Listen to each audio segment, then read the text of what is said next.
ನಮಸ್ಕಾರ ಸ್ನೇಹಿತರೆ, welcome back to tech facts Kannada ಚಾನಲ್ಗೆ. ನಾನು ನಿಮ್ಮ ಮಂಜುನಾಥ್ ಶೆಟ್ಟಿ. ಸ್ನೇಹಿತರೆ, ರೇಷನ್ ಕಾರ್ಡು APL ಆಗಿರ್ಬೋದು ಅಥವಾ BPL ಆಗಿರ್ಬೋದು, ಹೊಸ ರೇಷನ್ ಕಾರ್ಡ್ಗೆ ಅರ್ಜಿನ ಸಲ್ಲಿಸೋದಕ್ಕೆ ಸಾಕಷ್ಟು ಜನರು ಈಗಾಗಲೇ ವೆಯ್ಟ್ ಮಾಡ್ತಾ ಇರ್ತೀರ. ಯಾವಾಗ ಅರ್ಜಿನ ಸಲ್ಲಿಸೋದಂತ ಹೇಳ್ಬಿಟ್ಟೆ ನಿಮಗೆ ಗೊತ್ತಾಗಲ್ಲ. ಈಗಾಗಲೇ ರೇಷನ್ ಕಾರ್ಡ್ನ ತಿದ್ದುಪಡಿ ಆಗಿರ್ಬೋದು ಅಥವಾ ಹೊಸ ರೇಷನ್ ಕಾರ್ಡ್ಗೆ ಅರ್ಜಿನ ಸಲ್ಲಿಸೋದಕ್ಕೆ ಅವಕಾಶ ಕೊಟ್ಟರೂ ಕೂಡ ಅದು ಕೆಲವೊಂದಿಷ್ಟು ಸಮಯನ ಕೊಡ್ತಾ ಇದ್ದಾರೆ. 1-2 ಗಂಟೆಗಳ ಕಾಲ ಮಾತ್ರ ಕೊಡ್ತಾ ಇದ್ದಾರೆ.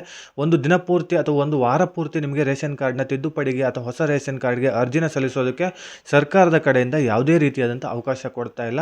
ಸೊ ಇವತ್ತು ಈ ವಿಡಿಯೋದಲ್ಲಿ ನಿಮಗೆ ತುಂಬ ಇಂಪಾರ್ಟೆಂಟ್ ಆಗಿರೋ ವಿಡಿಯೋ ಇದು. ಯಾಕಂತ ಹೇಳಿದ್ರೆ ನಿಮಗೆ ಅರ್ಜಿ ಸಲ್ಲಿಸುವ ದಿನಾಂಕ ಜೊತೆಗೆ ಟೈಮಿಂಗ್ಸು, ಹೊಸ ರೇಷನ್ ಕಾರ್ಡ್ಗೆ ಒಂದು ಟೈಮ್ ಕೊಟ್ಟಿದ್ದಾರೆ, ಹಾಗೆ ತಿದ್ದುಪಡಿ ಮಾಡೋದಕ್ಕೆ ಒಂದು ಟೈಮ್ ಕೊಟ್ಟಿದ್ದಾರೆ. ಸೊ ಈ ವಿಡಿಯೋದಲ್ಲಿ ಕಂಪ್ಲೀಟ್ ಆದಂಥ ಮಾಹಿತಿನ ಕೊಡ್ತೀನಿ. ವಿಡಿಯೋನ ಎಲ್ಲೂ ಸ್ಕಿಪ್ ಮಾಡದೆ ಕೊನೆ ತನಕ ನೋಡೋದಕ್ಕೆ ಟ್ರೈ ಮಾಡಿ. ನೀವಿನ್ನೂ ಯಾರ್ಯಾರು ನನ್ನ ಚಾನಲ್ನ ಸಬ್ಸ್ಕ್ರೈಬ್ ಮಾಡಿಲ್ಲೋ ಪ್ಲೀಸ್ ಸಬ್ಸ್ಕ್ರೈಬ್ ಮಾಡಿ, ಪಕ್ಕದಲ್ಲಿರುವಂಥ ಬೆಲ್ಲೈಕನ್ನ ಪ್ರೆಸ್ ಮಾಡಿ. ಇದುವರೆಗೂ ನನ್ನ ಚಾನಲ್ನ ಸಬ್ಸ್ಕ್ರೈಬ್ ಮಾಡಿ ನನಗೆ ಸಪೋರ್ಟ್ ಮಾಡ್ತಾ ಬಂದವರಿಗೆಲ್ಲರಿಗೂ ಕೂಡ ತುಂಬಾ ಥ್ಯಾಂಕ್ಸ್. ಈ ವಿಡಿಯೋ ನಿಮಗೆ ಇಷ್ಟ ಆಗ್ತಾ ಇದ್ದರೆ ಒಂದು ಲೈಕ್ ಮಾಡಿ, ಸಾಧ್ಯವಾದಷ್ಟು ನಿಮ್ಮ ಸ್ನೇಹಿತರಿಗೆ ಈ ವಿಡಿಯೋನ ಶೇರ್ ಮಾಡಿ. ಅವರಿಗೂ ಕೂಡ ತುಂಬಾ ಉಪಯೋಗ ಆಗುತ್ತೆ ಈ ವಿಡಿಯೋದಿಂದ. ಸೊ ಆದಷ್ಟು ಜನರಿಗೆ ಈ ವಿಡಿಯೋನ ಶೇರ್ ಮಾಡೋದನ್ನು ಮಾತ್ರ ಮರಿಬೇಡಿ. ಸ್ನೇಹಿತರೆ, ಈಗಾಗಲೇ ಹೇಳಿದಾಗೆ ರೇಷನ್ ಕಾರ್ಡ್ನ ತಿದ್ದುಪಡಿ ಆಗಿರ್ಬೋದು ಅಥವಾ ಹೊಸ ರೇಷನ್ ಕಾರ್ಡ್ಗೆ ಅರ್ಜಿನ ಸಲ್ಲಿಸೋದಾಗಿರ್ಬೋದು, ಸರ್ಕಾರದ ಕಡೆಯಿಂದ ಸರಿಯಾಗಿ ಇದುವರೆಗೂ ವೆಬ್ಸೈಟ್ಗಳು ಓಪನ್ ಆಗ್ತಾ ಇರಲಿಲ್ಲ. ಆದರೆ ಇವತ್ತು ಅಂದರೆ ಜುಲೈ 2ನೇ ತಾರೀಕು ಟೈಮಿಂಗ್ಸ್ ಕೊಟ್ಟಿದ್ದಾರೆ. ಆ ಟೈಮಿಂಗ್ಸ್ ಪ್ರಕಾರ ನೀವು ಹೊಸ ರೇಷನ್ ಕಾರ್ಡ್ಗೆ ಅರ್ಜಿನ ಸಲ್ಲಿಸ್ಬೋದು. ಜೊತೆಗೆ ಈಗಾಗಲೇ ರೇಷನ್ ಕಾರ್ಡನ್ನು ನೀವು ಹೊಂದಿದ್ರೆ ಅದನ್ನು ತಿದ್ದುಪಡಿ ಮಾಡಿಸೋದಕ್ಕೂ ಕೂಡ ಒಂದು ಟೈಮಿಂಗ್ಸ್ನ ಕೊಟ್ಟಿದ್ದಾರೆ ಸ್ನೇಹಿತರೆ. ಹೌದು, ಬೆಳಿಗ್ಗೆ 10 ಗಂಟೆಯಿಂದ ಮಧ್ಯಾಹ್ನ 12 ಗಂಟೆವರೆಗೆ ನಿಮಗೆ ಹೊಸ ರೇಷನ್ ಕಾರ್ಡ್ಗೆ ಅರ್ಜಿ ಹಾಕೋದಕ್ಕೆ ಅವಕಾಶ ಇರುತ್ತೆ.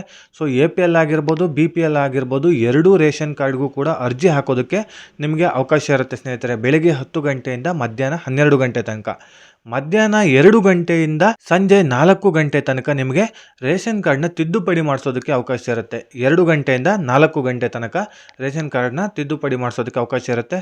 ನಿಮಗೆ ಅಡ್ರೆಸ್ ಚೇಂಜ್ ಆಗಿರ್ಬೋದು ಅಥವಾ ಕುಟುಂಬದ ಸದಸ್ಯರ ನೇಮನ್ನು ಚೇಂಜ್ ಮಾಡೋದಾಗಿರ್ಬೋದು ಅಥವಾ ಹೊಸ ನೇಮನ್ನು ಸೇರ್ಪಡೆ ಮಾಡೋದಾಗಿರ್ಬೋದು ಅಥವಾ ಇರೋರನ್ನು ತೆಗೆಯೋದಾಗಿರ್ಬೋದು, ಈ ರೀತಿಯಾಗಿ ಸಾಕಷ್ಟು ಬದಲಾವಣೆ ನೀವು ಮಾಡ್ಕೊಳ್ಬೋದು.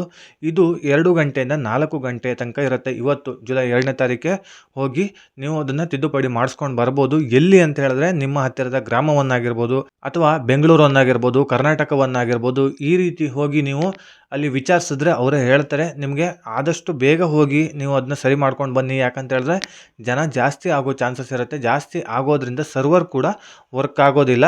ಸೊ ಆದಷ್ಟು ಬೇಗ ಹೋಗಿ ನೀವು ಅಲ್ಲಿ ವಿಚಾರಿಸ್ಕೊಂಡು ಏನೇನು ಡಾಕ್ಯುಮೆಂಟ್ಸ್ ಬೇಕು ಈಗಲೇ ಹೋಗಿ ರೆಡಿ ಮಾಡ್ಕೊಳ್ಳೋದು ಉತ್ತಮ ಅನಿಸುತ್ತೆ. ಸೊ ಇದಿಷ್ಟು ರೇಷನ್ ಕಾರ್ಡ್ನ ತಿದ್ದುಪಡಿ ಮಾಡಿಸೋದಕ್ಕೆ ಹಾಗೆ ಹೊಸ ರೇಷನ್ ಕಾರ್ಡ್ನ ಅರ್ಜಿನ ಸಲ್ಲಿಸೋದಕ್ಕೆ ದಿನಾಂಕ ಏನು ನಿಗದಿಪಡಿಸಿದಾರೋ ಅದ್ರ ಬಗ್ಗೆ ನಿಮಗೆ ತಿಳಿಸುವಂಥ ಪ್ರಯತ್ನ ಮಾಡಿದ್ದೀನಿ. ಇದೇ ರೀತಿ ಇನ್ಫಾರ್ಮೇಟಿವ್ ವಿಡಿಯೋ ಒಂದಿಗೆ ನಾನು ಮುಂದಿನ ವಿಡಿಯೋದಲ್ಲಿ ಸಿಗ್ತೀನಿ. ಅಲ್ಲಿಯವರೆಗೂ ಧನ್ಯವಾದಗಳು.